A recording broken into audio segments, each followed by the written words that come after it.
at the Portland Media Center meeting the candidates for Portland Mayor as part of the Civic IQ project. And I'm here with Pious Ali. Welcome. Thank you. Thank you for having me, Greg. Um, can you tell me a little about your background, your history? Tell anything you want, you want us to know. So my name is Pious Ali. As you said it, I am an immigrant from Ghana. I came to the US in 2000. I landed in New York, lived in New York for 2 years, and then I came to visit Portland in 2002. And I fell in love with Portland. I went to New York, gathered my stuff, and moved in here.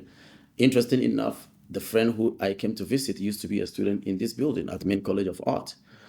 His name is Ebenezer Akako. And so that is how I ended up in Portland. When I came to Portland, I've had jobs in many different places. I've worked in restaurants, and then I accidentally, and I use the word accidentally because the direction that I could have never been what I wanted to do. I found a job with an organization called PROP, People Regional Opportunity Program. So very simple job. I was to work with high school, middle school kids when they get out of school. I get them busy so that they don't get in trouble. And the locations for that job was at Kennedy Park, Riverton Park, Sagamore Village, and Front Street. And that job was what set me up to where I am today. I got to learn the community. I got to learn a lot about this country because the people that live in those neighborhoods are immigrants, poor white folks, and what they have in common is poverty. And the challenges that they face got me to start thinking and asking. I became an advocate for a lot of the kids because their parents don't even know. It doesn't matter whether they are immigrants or not. They don't even know how to engage the education system. So I got parents to sign a waiver that says that if their child is in trouble, I am, or if the schools want to talk to them, I am allowed to represent those parents. I did that for a couple of years. I had a job with Oxford Street Shelter, working as an overnight shelter staff. Got a job with Preble Street at the teen shelter. Started my own nonprofit called Maine Interfaith Youth Alliance because of what I see happening with a lot of young people who are coming from different backgrounds. Ran that for some time and didn't have the money out of pocket to run it, so I let it go. I co-started another youth program with the now speaker, Talbot Ross, called King Fellows. It was an ideology of building leadership amongst young people of color based on the principles of Dr. Martin Luther King. I went on to work for Seas of Peace. I currently serve on the board of directors of Seas of Peace at the international level. I'm a board member. I got on the board, I think, 2.5 years ago. I work with an organization called Volunteers of America, Northern New England. They have a halfway house or transitional house in Brackett Street. I worked there for several years before I was invited to start a program that will get immigrants and other minorities and then poor white folks to engage the education system in Portland. I started it at City of Portland's Refugee Services, eventually moved it to Maskey School. It is called Portland Empowered. It is currently housed at Main Immigrant Rights Coalition. Basically, what we do is we create opportunities for parents who are immigrants currently. Before, it was parents who are not engaged, but now it's evolved into immigrant parents to understand the way the education system works, to have a sense of community, of belonging. That is the parents. The students, it's to build their leadership skills. And 2 years ago, we added another component, which is a leadership program called Civic and Community Engagement Fellowship. What that does is it works with young immigrants between the age, I call them loosely young because I know most of them since they were teenagers, between the age of 20 and 30. To learn how to network, how to find a job and keep it. And based on what they are interested in, we invite people who are coming from similar background to come and have a conversation with them.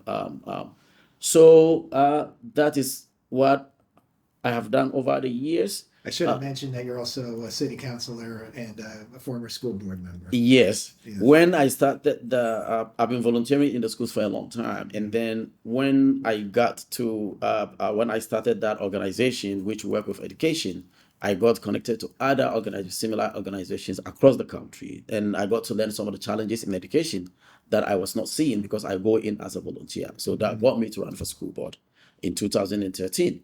And then 3 years later, there was an opening on the city council seat, and I ran for it. And I've been on the council for 7 years.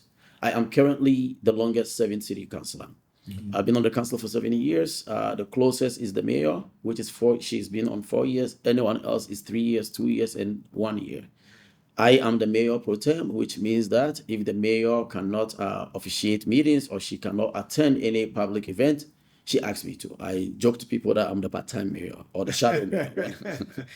Vice mayor. On my civic responsibilities or engagement or participation outside elected office, I serve on the Metro board. I also serve on the board of prosperity. On the board of there's a nonprofit that is owned by GP or that was started by GP called Center for Regional Prosperity. I serve on that board. I am a founding board member of a program called Your Neighbor Books. What we do is we find books that share different immigrant narratives, and then we share it with schools. We started here in Portland. Now we are all over the state and all over the country. We actually have some books in Canada, in some schools in Canada, 1 or 2 that have reached out to us. What else am I involved in? Yeah. Well, that sounds like a pretty full plate. I think. Yeah. I also serve for that. Public service. Yeah. Take me back to 2002 when you first saw Portland. What was it about the city that you found attractive? What was it like? What was that experience like for you? For an immigrant who is coming from Ghana, New York was a little bit too fast for me. I remember that when I first arrived in New York, I raised my hand and looked at the skyscrapers, and I was like, what did I got myself into? So when I came here, as I have said before we started having this conversation, I was a photojournalist. So I got attracted to the artistic nature of Portland. When I came to New York, I wasn't working then. There was a photo studio called it's a photo shop called B&H. Spent a lot of time there. I would go to B&H. And in B&H, I found, I think there is a photo project. It's like a training center somewhere in Waterville or somewhere in Maine. I found their name. I'm like, oh my goodness, that was the first time I saw the name Maine. And I know that as a place called Maine. So when I came to Portland, walk around, my friend used to go to school here, and he worked at a restaurant. For the first time, I went into a coffee shop that also served as like a community space. So he will send me there, and then he will go to work.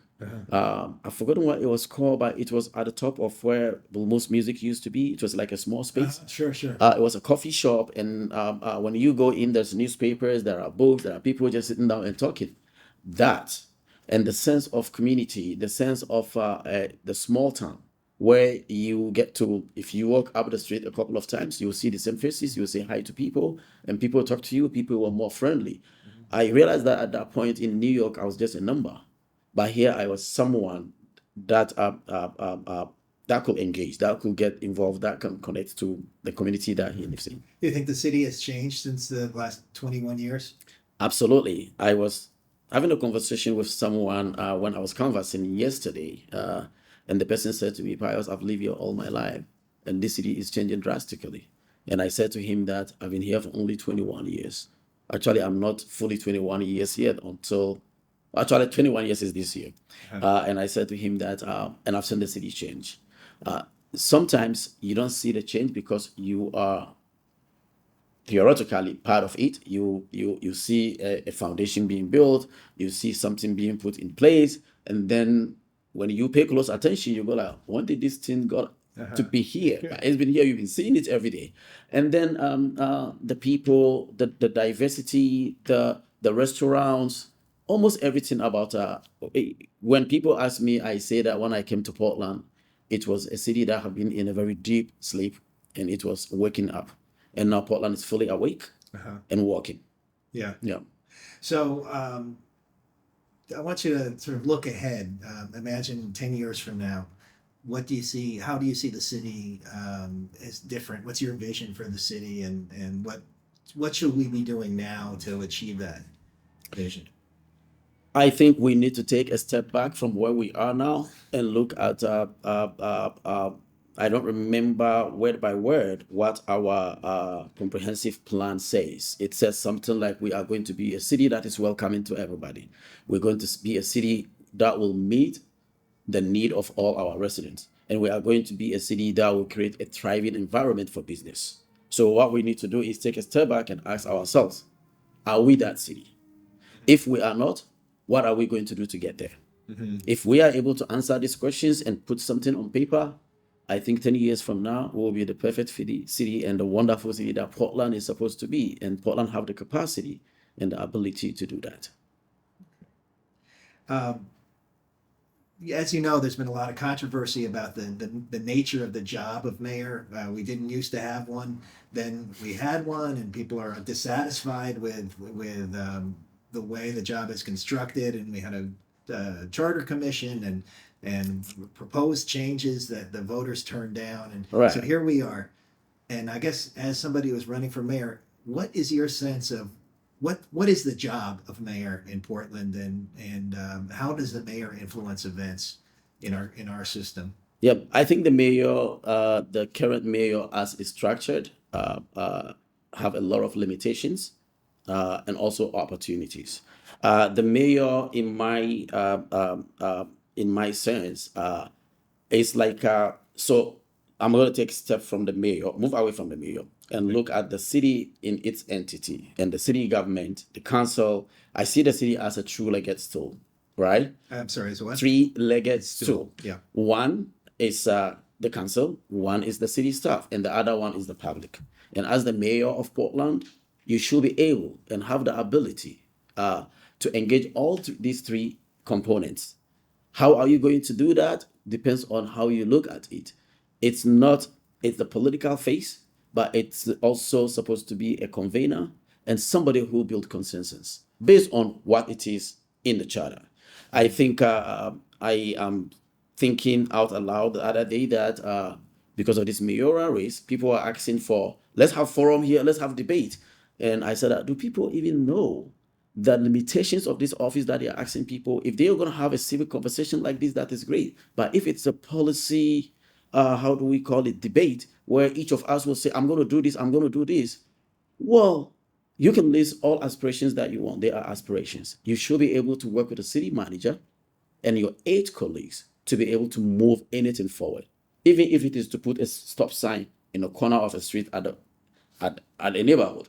If the people in the neighborhood say, we don't want this stop sign, they're going to get some of your colleagues to say that, well, the neighbor said you don't want it. Why do you want it there, right? And you need to have skills in bringing people together, which I think I have a lot of that. I work with Seeds of Peace as a facilitator.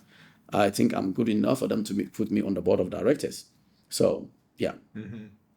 So that's the role of the mayor as a convener, a consolidator of opinion. How would you put it? Yes, a convener and someone that will be able to facilitate the council, build a good relationship with each councillor, be able to bring forward a conversation when there's a contentious issue in the city, be able to be public facing as well as internally being able to get the council in collaboration with staff as it is now to bring the city to a place where everybody will be okay.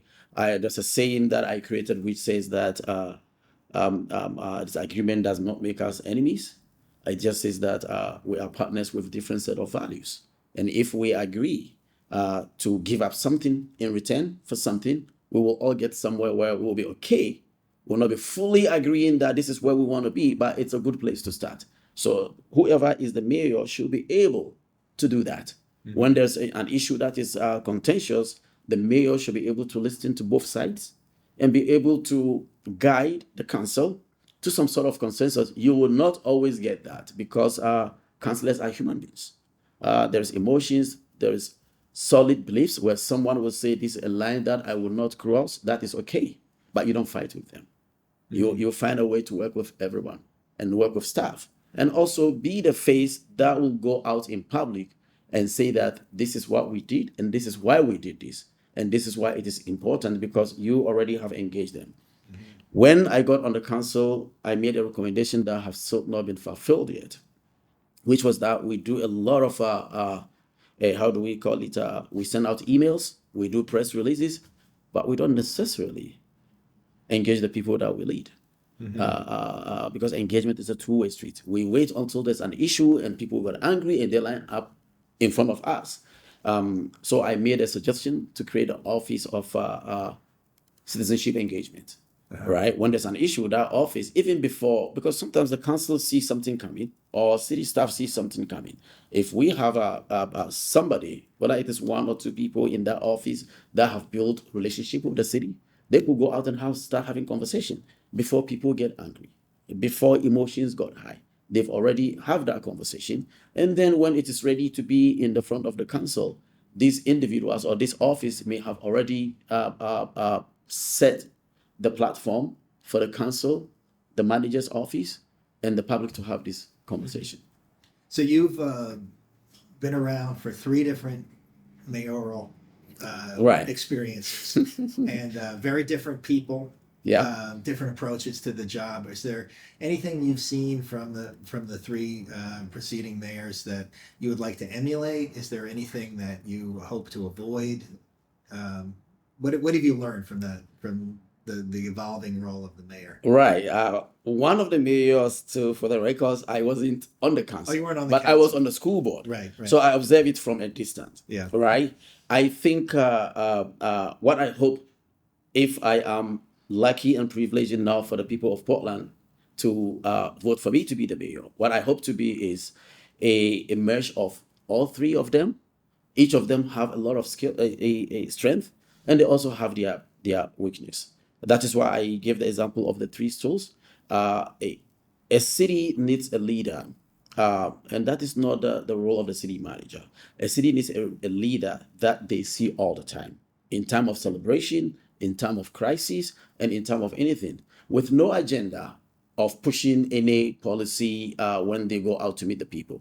Just the people to know that this is who my mayor is, right? Because the position have limitation. So all you can do is be a cheerleader, right? You cheer the city when there's celebration, when there's an event organized by whoever, you show up. I'm the mayor. I'm here to support you. When a restaurant in Portland gets an award from New York Times or somewhere, you write them a letter and say, congratulations, you making our city look beautiful.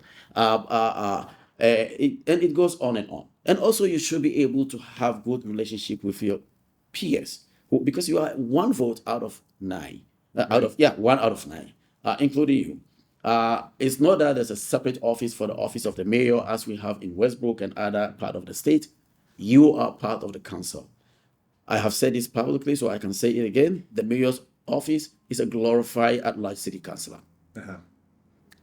So you should be able to have this meeting and this work with your colleagues and be the cheerleader, the face of the council. When there's a somebody coming to visit, I have a relationship with the Water Affairs Council of Maine, and so they will have people coming to visit Maine, Portland, and I'll say, bring them to City Hall, let's talk to them. Those are some of the things that the mayor should be doing. I also understand that a mayor's term and tenure can be shaped by nature, by things that they don't have no control over. Pandemic can happen again, right? George Floyd may happen again. Then you have crisis at hand. Then you also, at that time, it's not celebration time. It's a time that you need to be out there talking to people. And so that is what my mayoralship will be. Of course, I will also push for some policies when needed. If the public is coming to me and say we need to change this, I will talk to my colleagues on the council. I will talk to city staff. I will, because each councillor or each person who is in an elected office, none of us know everything. It doesn't matter what you know or what your beliefs are. You need to talk to people who are experts to shape and frame policy or process or whatever it is that you are leading on the council. It seems like one of the limitations that you describe of the mayor's office is that because there are only 1 vote on the council, there's not always a sort of a clear voice for city policy a lot of things happen in the council chamber, but don't necessarily translate out to the community. And I'm wondering how you deal with that part of it, where you are just one counselor, but you're also have, as you say, people look to the mayor for clarity about what the city's about. Yeah. So there is something that I learned even when I was on the school board, that if you are part of this body, there are some things that you cannot go out and say because you're not representing yourself anymore. You're representing the body. You can say it as an individual, but you cannot say the council or that. But only the mayor can do that, Yeah. or the school board chair, right? So let's say there is a vote about an issue that is very contentious in the community, and then the council votes on it. Even if I'm on the how do we call it, the side that didn't support it, I think as the mayor, because of what I said and what I believe, that you're supposed to be the face of the council, it's an obligation of me to go out there and say to the public that last night we have, or last week, based on how you structure your engagement with the public, it could be in the form of an email, maybe once a week or once a month, knowing that you don't have staff, you have to do a lot of things by yourself, and also periodically do an in-person meeting with the public and say that we did this. It could be a quarterly meeting with the mayor. When I was on the school board, I was able to get the school board to change how we engage. I pushed for the creation of I think it's a community public affairs committee. And then I pushed for it 3 years, and we did it the year that I was leaving the school board, where I said that let's go to communities and talk to people. Let's leave all the trappings of power that we have, because not everybody who lives in this city will be able to come to the school board meetings. So we started having community conversation. There was no school board are here and everyone else is here. We create a round table, like a seat around, and parents will come and have a conversation with us like the citizens that we are. I was able to get the school board to start rotating the school board meetings. Once in a while, they go to a school because parents already believe and have comfortable relationship with that school building. So when you come and meet there for them to see you, to talk to you directly, so we'll do one at Kim Middle School, we'll do one at Reiki Elementary, on Pix Island, on different part of the city, all year round. We rotated it, and of course you cannot do that with the council, but there should be the fall meetings that we have by the council. I wish we can move it to summer, where more people can participate, more people can attend and talk to us. I also know that there is a lot of apathy in, it's not just here, it's all over the country, in engaging a political body. We can do things different. Portland is 67,000 people. I can walk around Portland within a few hours on foot, right? So the governing body or the mayor should be able to build that relationship where in the summer, come and have ice cream with the mayor, right? For people to get to talk to people. That is the type of mayor that I'm going to be. Okay. So you already are out knocking on doors, and you have a pretty good sense of where people are. What do you see as the biggest challenges facing the city right now? Housing. And what can we do with our neighbors who are in encampments? Yeah. Yeah. Two, I think, related issues, but pretty much, part of maybe two sides of the same coin. But let's start with affordable housing. What are things that the city could do to make this a more affordable place? Right. I think the lack of housing is a problem in its own, but it's also the byproduct of other things. We have housing where my daughter is in college right now in Boston. I'm pretty sure when she gets out of college and she decides not to, how to go to the next level, to do masters or something else, she may want to come back home. Do I think she will get a job that will pay her enough for her to afford an apartment in Portland? No. So we need to look at how do we pay people who work here in Portland, especially young people who are just coming out of college, and immigrants who are getting into their first jobs, even though they have some sort of like skills from back home. That is one. The other one is Portland needs to have a conversation with itself on the neighbors that will line up in front of City Hall and say that city council in the city chamber, you cannot build here because this is not the way our community looks like. We need to have a deep conversation with ourselves and say that are we going to build a perimeter or put some things in place that says that it doesn't matter what the neighborhood is, you can build this, but this is how you build it in a very sensible way that that can be built. Do I have an absolute answer to what we can do for housing?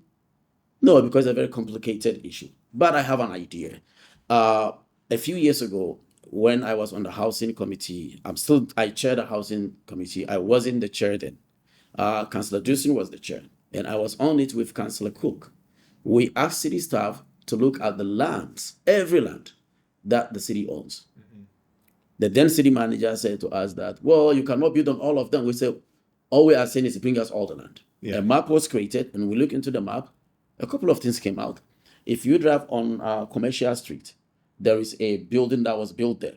That land came out of that. It's not a housing. I think it's a garage and then some office for veterans or something like that. Yeah. But then we found out, we located that land from that map, but we know that we cannot build because of the structure of the land. However, there were a couple of projects, actual projects that came out because of us asking for that map to be created. One was at the corner of Franklin and Middle Street. There is a building that is going on. It's actually done. It was done by Chong, Community Housing of Maine, right? That land came out of that. And then the Douglas Street land also came out of that. And then there is a co-op housing that was built. That also came out of that land. I'm a big fan of looking at co-op housing because when you build more co-op housing, it should not be the only housing that we build for affordability. But if you are able to get people into co-op housing, what it does is that it helps people build equity. Whereby if they are renting, whether it is affordable housing or regular market housing, they don't build any equity. We have I'm sorry, do you like co-ops that have affordability covenants where the equity is limited, but yes. Okay. Yep. And then they stay affordable. Yeah, stay affordable. Yeah. And then when somebody have built into it, when they get to a point where they can also take whatever equity they have built as individuals, they can go and find somewhere to also buy their own small thing. If that is what they want to do, they can choose to stay there. And then Kennedy Park, which is owned by Portland Housing Authority. A lot of people think Portland Housing Authority is part of the city's arm of housing developer. Right. No, they are a quasi-governmental organization with their own policy and this thing. I will go into some sort of like a conversation with them and look and see, can we build high? I think people are not happy when we build high in Portland that this is not, but we're at a point where we don't have a choice. It is more expensive to take care of somebody who is not housed than to put them in some sort of like a housing. So I will explore the possibilities of using a citizen a housing bond.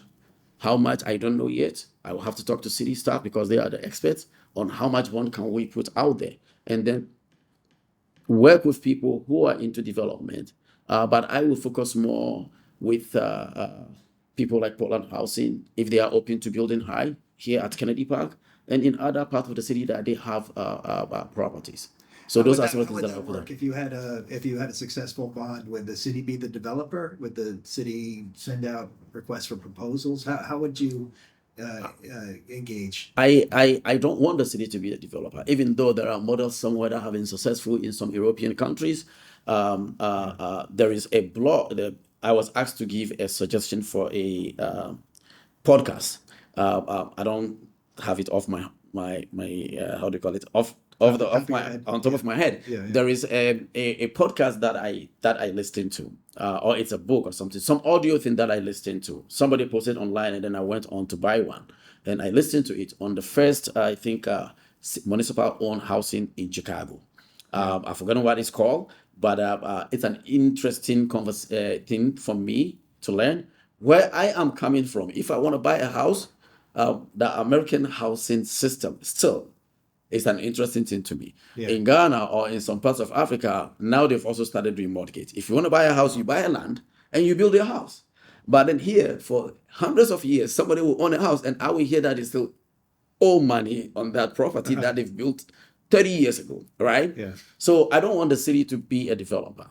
I want the city to facilitate development, to give an opportunity for, but the co-op model will be halfway from the city not being a developer and also not leaving the housing market for individuals who will make money and put it in their pocket, right?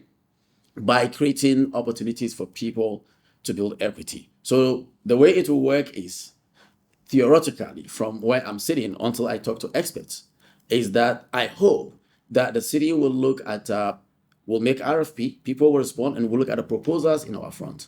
And hopefully there will be, because I am a firm believer, or I have started believing in the co-op model, that there will be some co-op and there will be some Avesta. I'm currently a tenant of Avesta. And then there will be some, how do we call it, some Portland housing. Mm-hmm. Whoever will build more and put people into housing will be the one that is the theory that I will give to city staff. And then they will use their expertise to craft something and bring it before the council and the public to discuss. So, one part of this conversation is land use policy, and there's an ongoing effort to update the city zoning, which is full of political opposition on a neighborhood level, as you mentioned earlier. And I just wonder where you are on the whole Recode project, and whether you think that's a viable way to expand our housing opportunities. I think it's one of many tools that we can use. One that being what I said, I think there's a saying that your budget is a reflection of your values as a city, and then your housing code also shows the type of city that you want to be. I think I'm not an expert in that. But what I know from what I've learned so far is what you put in that code determines how your city is structured. I know that there is a lot of opposition on what can be put in, what cannot be. And I think it goes back to what I said, that it's about time that Portland take a step back and ask ourselves, what type of city do we want to be? What type of community do we want to be? Do we want to have a community that is divided based on who does have and who doesn't have what? Right? Do you want to have a community or a city where the $1 million house will be sitting right next to a house that is $150,000? That's a question that not just me, the city have to ask itself. And by the city, I'm talking about all of us, that what type of city do we want to be? How do we want to see Portland look like, as you asked, in the next 10 years? Yeah. Well, how do you have that conversation? Isn't that what the mayoral race is about? Well, the mayor's position is to put light on what we need to talk about. And then once we find whoever the mayor is, let's see how are they going to lead that conversation. If they don't, is there somebody on the council that will be able to take that leadership role so that we can have that conversation in the city? And as I was saying, the way it is structured at a point, you have to let city staff take the lead because that is their role, right? And you, as a city councilor or the mayor, yeah, you may be able to have a conversation with the manager one-on-one. But when this conversation is going on and it's in the public, unless there's a policy that you want to change, which is what we are doing now, staff is in the process of having this conversation, and then they will bring the final, how do we call it, the final proposals to the council. And then the council can also look at it. As a councilor, are you engaged in that process? I currently, this morning, I had a conversation on Zoom with a group of people called Portland Voices. And I said to them that I'm a very strong process oriented. We have intricates, we have lines that have been put by our charter. So when there's an issue that is going to come to the council and it is at a committee or a city level, I try as much as I can. It doesn't matter how much I care about that, to stay away from it and let them do their work. And then once it gets to me, of course, the city is not, city staff are not going to put it in my table today and say that you have to make a decision today. There's a grace period where they will bring it to me.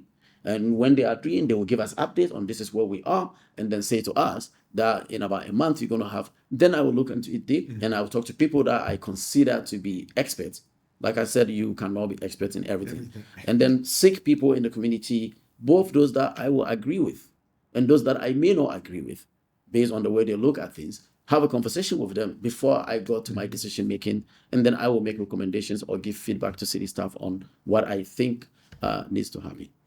So, excuse me, historically, one of the ways that affordable housing was created was small units in densely populated neighborhoods where people could walk. You didn't need to have a car. Everybody didn't need to have a car.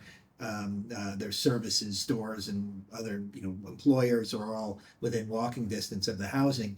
The irony of Portland is the neighborhoods that look like that have become upper income neighborhoods because they're so desirable.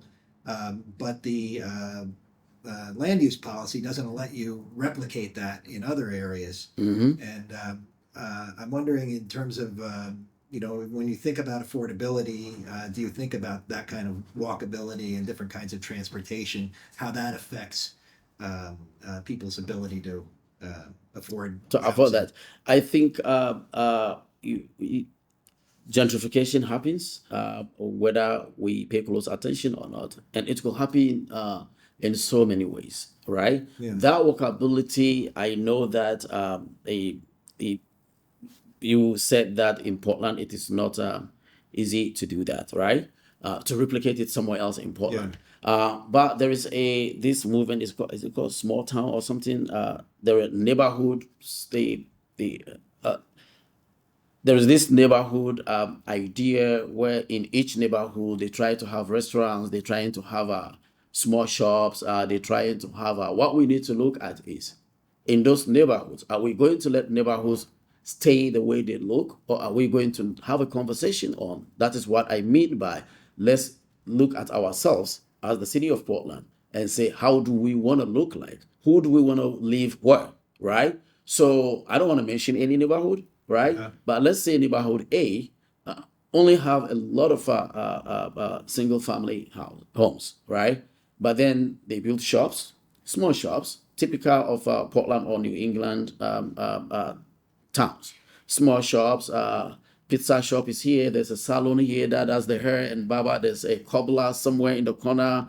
Nice restaurants. Are we going to say that we're going to let it be the way it is, or are we going to have a conversation and look ourselves and say that, well, we need to put a certain type of housing here, because we tend to say we are a welcoming city, right? Portland is welcoming, which is true, but we are also naturally, not by anybody's fault. I don't think nobody sit down and design that this is how it's going to be. Yes, policies are put in place that have us segregated, right? If you look closely, each neighborhood that you have a public housing on the side or affordable on the side, at the sphere of it, or at a very distant with the way it is done, there's no highway that says that, oh no, this part is all, there's no line that is visible, but we are, right? So how do we find a way through this process of recoding or creating neighborhoods?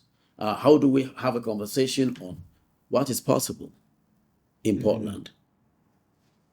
Something you talk about welcoming everyone, and we have people across the economic spectrum coming to Portland every day, from very wealthy to very poor.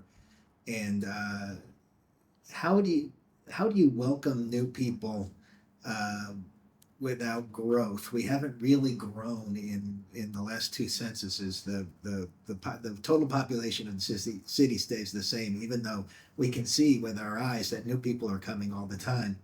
How do we accommodate new people, and how big do you think the city should get? Are you happy with it in its current size? Do you think it should be bigger? I think it goes back to the housing, the policies that we have in the books, right? I read somewhere that in the 20s, Portland was like 100 and something thousand people.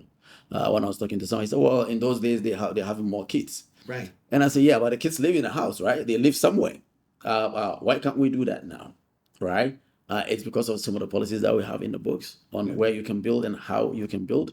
We need to take a very deep and very uncomfortable conversation on where do we build and what do we build somewhere. Of course, this is a beautiful home. I'm not. This is a beautiful structure. It's a beautiful house. This is a very historical, beautiful house. I'm not going to say that let's tear this down and put something up.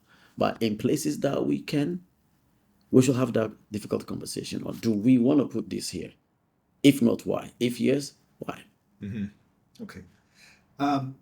Let's go on to another very difficult and related issue, the encampments. I saw tents this morning. I'm sure you probably you see them every day. I do. Something appears to be different. We've had, a growing level of homelessness for a number of years, but it seems to have reached a crisis point. And whatever it is that we've been doing doesn't appear to be working. So, what is your approach to the problem of homelessness as it is becomes obvious or it manifests itself through these encampments? Currently, I think tonight the city is going. We're going to have a workshop with city staff, and they're going to bring us recommendations, best practices. But if you ask me, I think we're having a homeless crisis all over US. We're also having the issue of mental health, and not just lightly mental, but extreme mental health issues all over the country. I was in DC about a month ago, and not far from White House, there were a lot of tents. People were sleeping in tents, and I look at it and I say, "Oh my goodness, this is the most wealthiest country in the world. How is this happening?" Right? Uh, Perhaps you or someone who will be watching this knows that a couple of years ago, I'm using a couple loosely, that people who were in mental health institutions were let go. And there are laws in place that say that you cannot force anybody to take medication unless they want to, unless they are harmful to themselves or to others. I used to work with an organization that housed individuals who have that. Before you get into the program, you have to have committed a crime or you have to have done something that hurt someone, and then the judge send you to jail, and then the organization that I work with will go to jail and interview you and bring you into the program. And in that program, we have something that we call, it's like a wraparound, where each individual have a staff member that work with them. But we also work with their service providers, their psychiatrists, a family member if they have one, and everything. And once a month or once in a while, it's a monthly or quarterly, they have like a team meeting with this person in the middle, each one giving them their feedback. Oh, now you do your laundry on time. You do this. You do this. So what we do is help support this person and walk them through until they are ready to go back into society. The recidivism rate for these individuals that go is very small. Once in a while, there will be somebody that will let go, and then about a month, you see them back again. They went out and started using, or something happened to them, and they got in trouble, and then they come back, right? So I think we need to look at. I categorize the individuals that we have who are on house and intend the encampments are not into three groups. There's a one group who are people that have had luck in life. I have worked with Oxford Street Shelter before when I moved here. And when you do intake, somebody will say, I was late on child support. So even though I have a job, I can't afford to leave because my child support is being taken. There's somebody that will say that my house was on fire. I lose everything. I didn't have insurance. And there are some people that are hardcore, your regular person who has been on house for several years, to the extent that even if you give them an apartment, they're going to be there for maybe 3 months, and then they will violate all of their rental agreement, and they'll back on the street. Yeah. And then you have the ones that I mentioned earlier. That is the third group. The group that it is difficult because they've gone beyond the basic support that you can give them. They are at a point where they need to be institutionalized, not institutionalized like jail or something like that. They need a facility where a wraparound service is provided so that they get the support that they need. They may or may not go back to be fully productive members of society. They may need support throughout their lives. Sure. So the question now is, how do we find, is it at the state level, or is it at the federal level, or is it at the municipal level that we find support for this? I believe that at, say, how do we call it, at the municipal level, we can do the first one, where we have affordable housing for those that are in the first group. The second group is, I think, the state legislature may have passed the housing first model. The second group will fit perfectly into those that will benefit from housing first model or some other programs.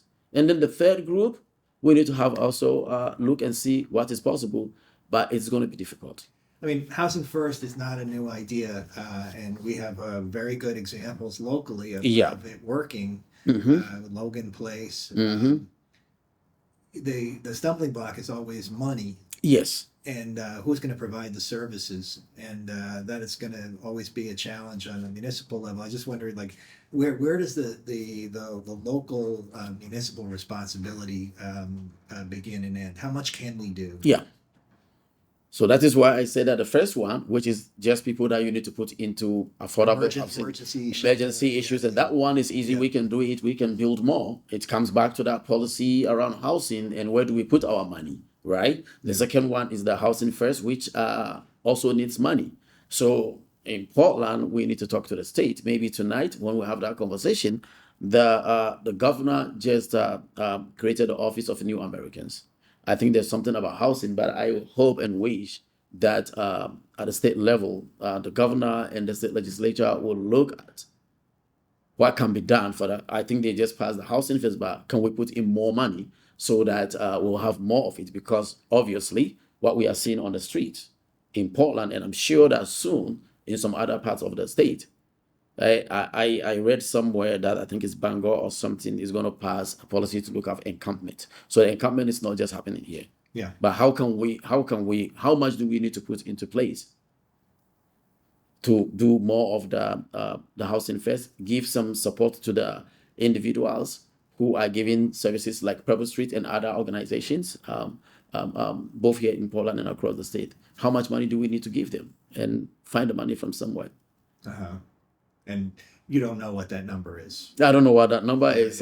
Maybe tonight we may have that number. But you've been on the council for a while, so you know what the limitations are, right? Yeah. I mean, why do you think we have been more aggressive in terms of housing first for those chronically homeless people who are burdening the emergency system? I think it's about funding. Currently, the Speaker, Richard Talbot Ross, I think moved forward a bill that have created a pot of money that will fund housing first across the state. I think the state can be more aggressive than what we're doing. We've done great by starting to have that conversation. I think the state should look at that should definitely be the responsible of the state instead of municipalities, because as we all agree, or we both agree, that the municipal resources are limited because we shoulder a lot of things, and so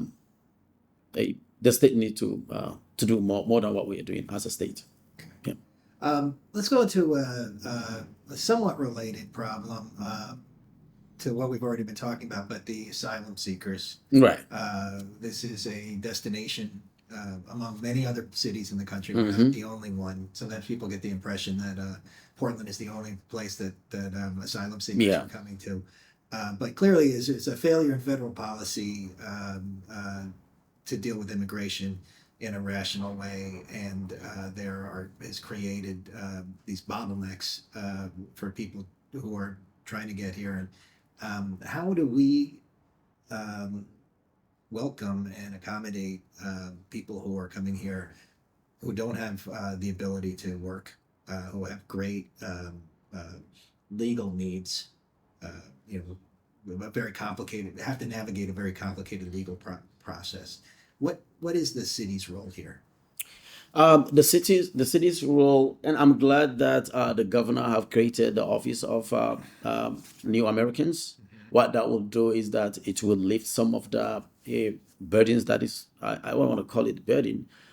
It will bring in much more resources. I don't know how that will look like, but what the responsibilities of the city is what we are already doing. We cannot do more than what we are doing currently, which is we welcome people. We provide support for them to find housing, provide food, work with community partners, organizations that are already doing the work, give them the support that they need to welcome people and house people and churches, faith groups who are also stepping into the picture to provide some sort of like resources that Portland is already doing an amazing job, like many other towns and both small and big across the country. Municipal governments are doing, or municipalities are doing as much as they can. I think at federal level, we need to continue to pressurize Congress and the president so that the issue of work authorization is the number of months that they have to wait is lowered. I have a parent through my daytime job that I've worked with.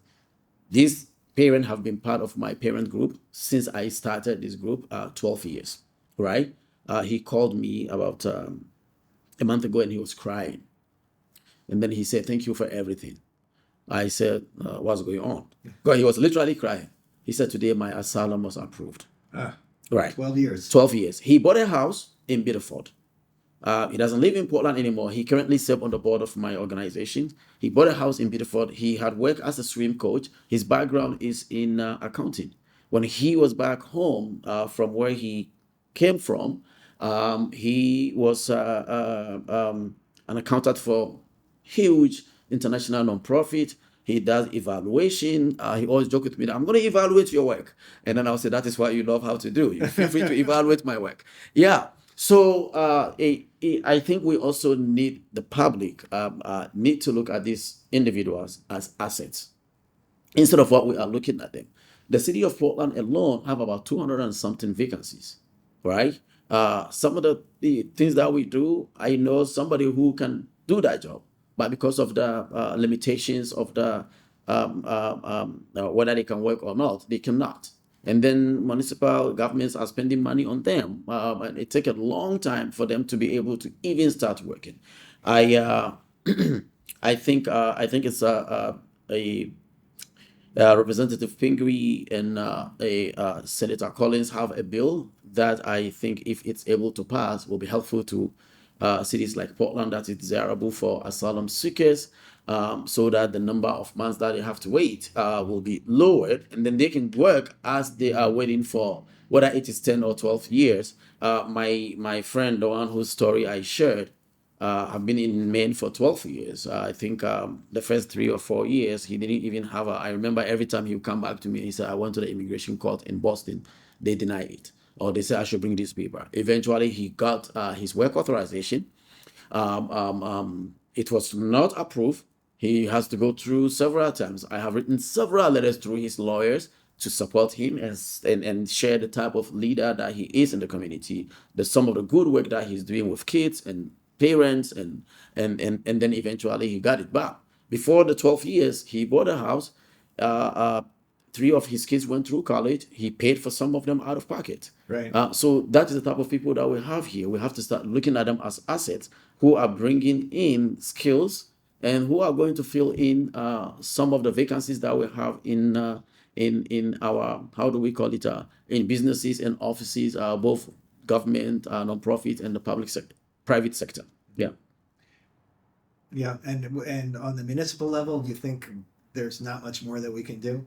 Apart from supporting them, I think we can galvanize our city to write letters to Congress when there's a bill. I think the Chamber of Commerce, the business community, can also play a role, not in terms of giving money, but in terms of pressuring Congress to pass. There is some group that I'm part of. It is immigrants like me who are in first generation immigrants like me who are in elected office. Hardly a month passes without some letter coming that tell Congress to do this, and then I don't even say, I just put my name there. There was one that came that I saw the National Chamber of Commerce. When I saw their name, I said, "Oh, this is good, because this will speak to the congressmen and congresswomen that this is not just about immigrants asking you to change a policy to benefit immigrants, but this is the business community saying that we are the engines of this country, and we need this, because these people are bringing in a lot of things that will help us." I want to shift gears again. a lot of the agenda for the city's government has been set by the referendum process, not by the deliberative process of the city council. Um, and I'm wondering if you think that's a good way to bring issues forward. Is that is this how the city is supposed to function, or is it a sign that the city's not functioning the way it should? What's your take on referendums? Right. Referendums have become quite popular recently, the past few years. Yeah. But it also happened to be at a time that the city of Portland is facing a lot of challenges. There was the pandemic, there was the George Floyd, there's all sort of things being thrown at us. And a sector of the community believe that we are not being fast enough on issues that they believe is impacting the larger community, right? Um, uh, I think referendums have a place in our political process. What I don't think I am there yet is I think what we have currently in the books, which is 5 years before it can be touched by the council, unless someone put another referendum in the on the ballot. That is where I personally am having a difficulty with. We recently tried to amend the Chapter 9 and put it on the ballot for the public to vote on. And myself, Councillor Rodriguez, and the mayor have wanted 3 years because it's 5 years now. But we were outvoted, and so it is staying the way it is. I hope that in the future, a future council will have a very meaningful discussion on how is this impacting some of the process that we have in place, and how do we call it policies that have been passed through these, how is it working? There's an issue about I think it's the Green New Deal, where a certain part of the city, the community are saying that because of the Green New Deal, we cannot build in Portland. And a certain part said, no, that is not true. Actually, it's making building easy. I chair the housing committee. I've asked city staff that, which is it? And city staff have said to me that it's too soon. We don't have data to prove whether it is this or that. Right? But I believe that 3 years is enough time to look at data and then decide on, is this a policy that we want to keep, or is it a policy that we want to make better? I'm not a big fan of something that have been put on in the books by citizens to be just thrown out, unless it is causing a lot of damage and to the larger community. Then yes, let's get that. The council has the ability to propose changes that you send out to the voters. Yes. We haven't seen that yet. In spite of all the referendums that have passed, and to a great deal of criticism from City Hall. Yeah.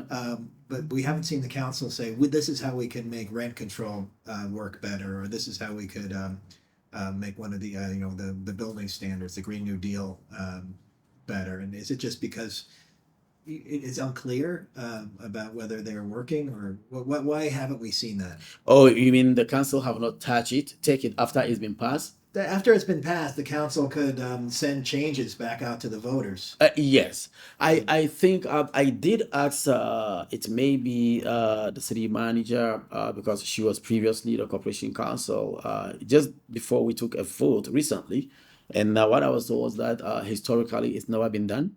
And I think we're following tradition, so we're trying to let it be. I don't think there's any good reason why it is not. For me, as I said, if it is something that citizens have put in place and it's been passed, I will reluctantly take it. What I think I can do is continue having the conversation of moving it from 5 years to 3 years, because it doesn't matter what the policy is. Every policy is double-edged. Right? There are policies that will do good work, and there are policies that you agree with but will not be good. Right? So, or there are policies that you don't agree with, and then it goes to the citizens based on the way it is worded, and then it passes. Then you have, even though you don't agree with it, you have to live with it for 5 years, or you have to go out and galvanize people, take another, collect signatures, and then put a counter this thing, which we've seen happen.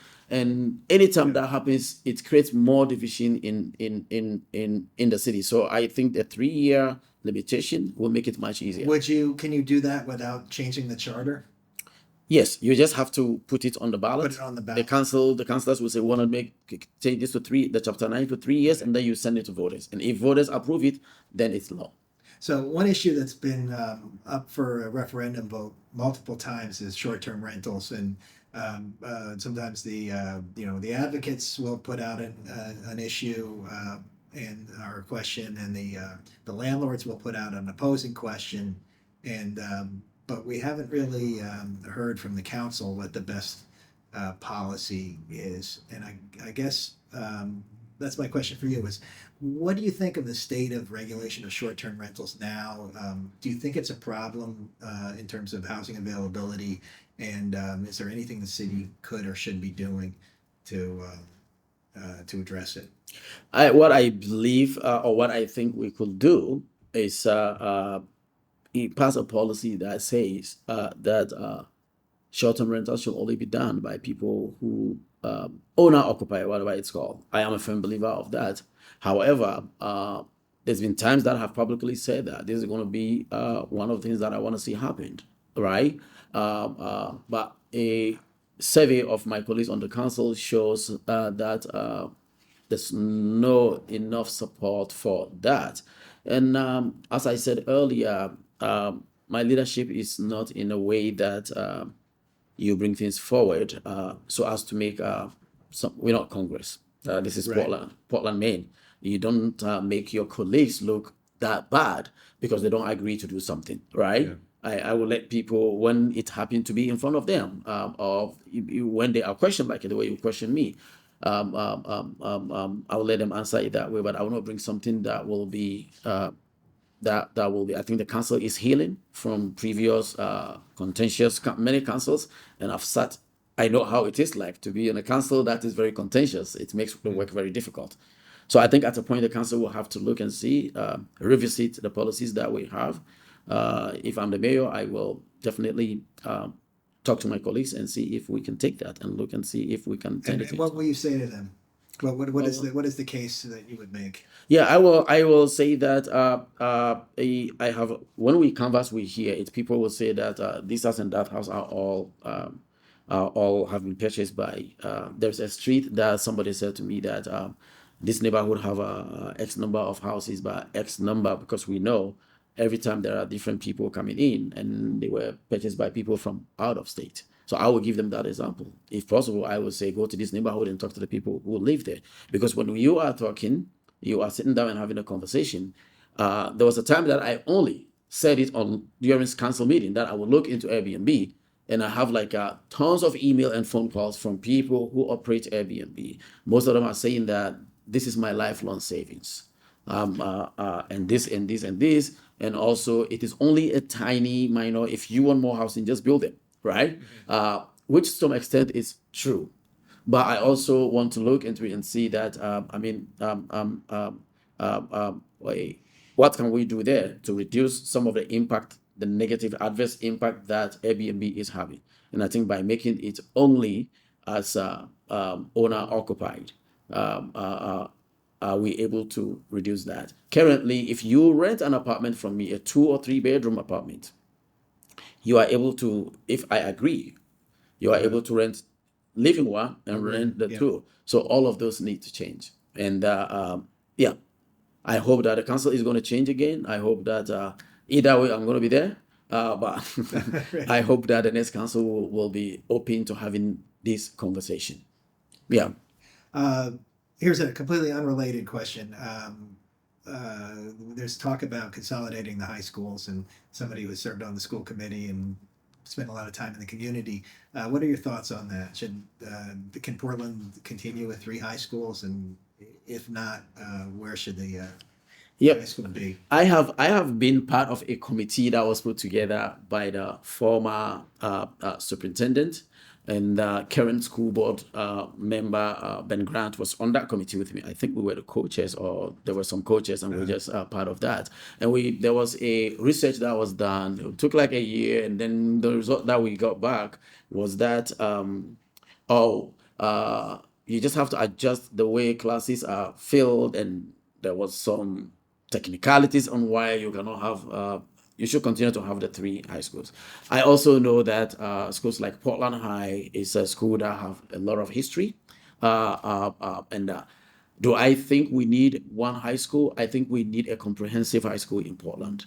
A few years ago, I reached out to the state. I talked to Hannah Pingree about having support from the state to have like a, because her office is the office of the future or something. Yeah.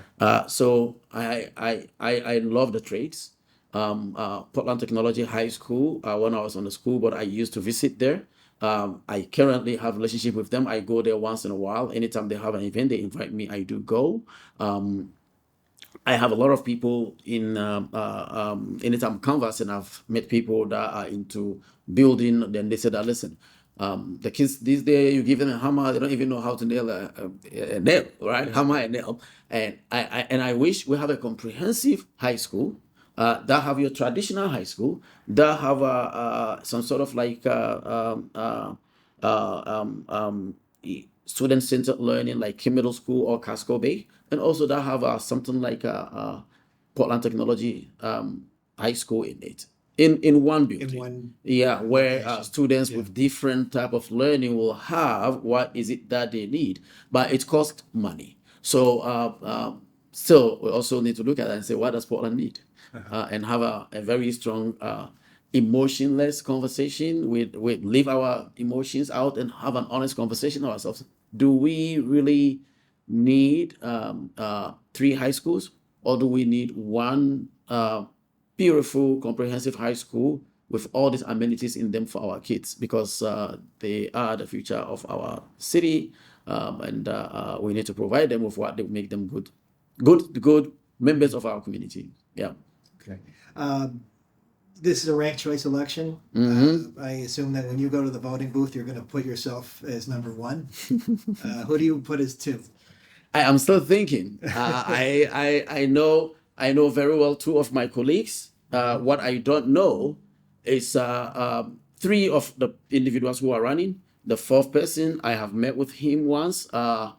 As we are having this conversation, I will pay close attention on who is saying what and how they are saying it, because if I am not the mayor, whoever is the mayor, I want a mayor that sees the role the same as I do.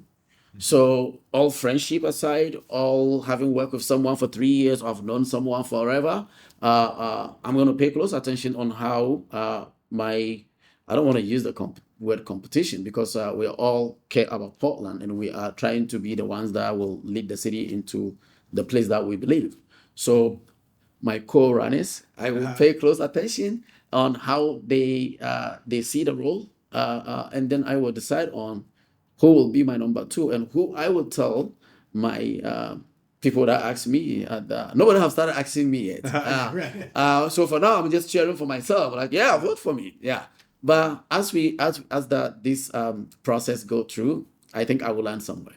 Okay. And the final question for me is, why are you running for mayor, and why should we vote for you?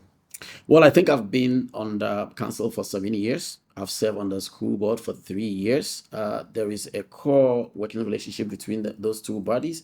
I've worked with both of them, and I think I've done that well. And I also think that there is, I've sat through, if you add my school board, this thing, I've worked with all these mayors, not just me, there are other competitors, other people who are also running in the race.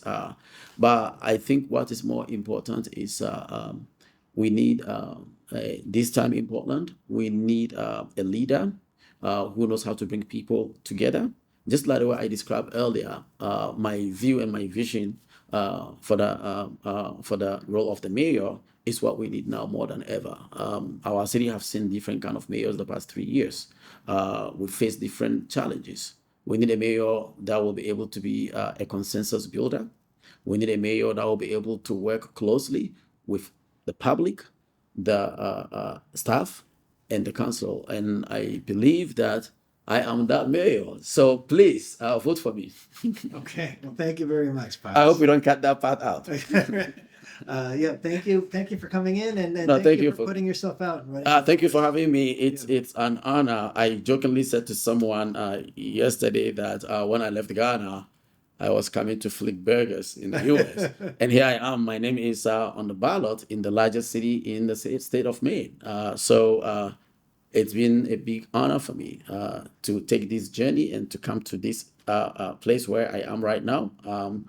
I'm honored, and I think it's a privilege that I don't take lightly. So, Very thank good. you. Thank you. You're welcome.